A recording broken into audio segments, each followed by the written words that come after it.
DPO Mansara ظہور بابر آفریدی کی سربراہی میں منسرا پولیس کا جرائم پیشہ افراد کے خلاف بھرپور کارروائیوں کا سلسلہ جاری۔ تھانہ سٹی پولیس نے آج مورخہ کو لبرکوٹ میں ہونے والی چوری کا سراغ لگا لیا۔ لاکھوں روپے کا چوری کا کیا ہوا سونا، 2 لاکھ نقدی، لیپ ٹاپ اور موبائل فون برآمد۔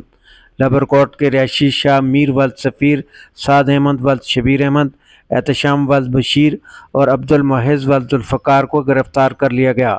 ایک اور کارروائی کے دوران سٹی پولیس نے کوستان کالونی کے رہائشی عبد المجید نامی شخص اور اس کی والدہ کو مورخہ 21/4/2023 کو باارادہ قتل فائرنگ کر کے زخمی کرنے والے ملزم خان گیر کو گرفتار کر لیا گیا۔